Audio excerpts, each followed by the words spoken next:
राजा विक्रमादित्य की बहुत सी कथाएं लोगों के बीच प्रचलित है, जिसमें से एक कथा शनिदेव के प्रकोप से जुड़ी भी है।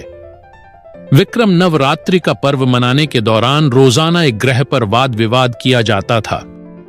अंतिम दिन शनिदेव के बारे में था, जिसमें ब्राह्मण ने शनि की शक्तियों के साथ उनकी महानता और धरती पर धर्म बनाए रखने में उनका योगदान बताया। साथ ही ब्राह्मण ने यह कहा कि विक्रम की कुंडली के हिसाब से उनके 12वें घर में शनि का वास है। लेकिन विक्रम इस बात से संतुष्ट नहीं थे। उन्होंने शनि को महज लोक कंटक के रूप में देखा था। इसीलिए विक्रम ने कहा कि वे शनि को पूजा के योग्य मानने के लिए तैयार नहीं हैं। विक्रम को अपनी शक्तियों और देवी मां के आशीर्वाद पर पूरा भरोसा था और विक्रम ने नवरात्रि समारोह में शनि की पूजा करने से इनकार कर दिया। तब शनिदेव ने क्रोधित होकर कहा कि मैं तुझे अपनी पूजा करने के लिए मजबूर कर दूंगा।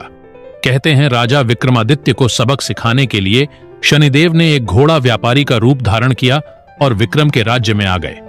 वह एक विशेष प्रकार का घोड़ा लेकर विक्रम के राज्य में आए, जो एक छलांग में धरती से आसमान पर और आसमान से वापस एक छलांग में ही आ सकता था।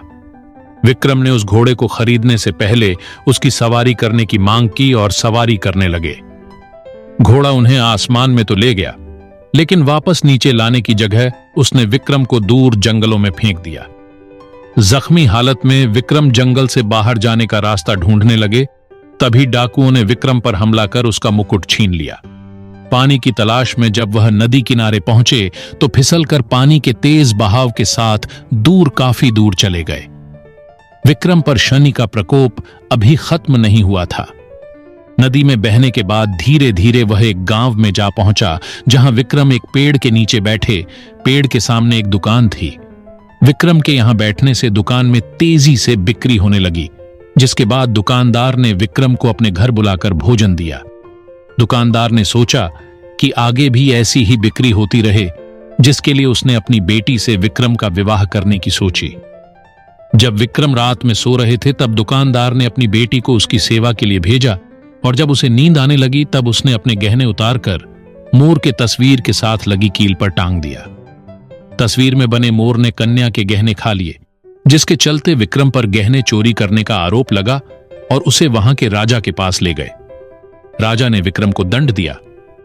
यही नहीं, विक्रम ने आगे और भी परेशानियों का सामना किया, जिसके बाद विक्रम ने शनिदेव से माफी मांगी और यह निवेदन किया कि जैसा दुख उन्होंने झेला वैसा दुख संसार में किसी और को न मिले। शनिदेव ने विक्रम की बात मान ली और उन्हें माफ कर दिया।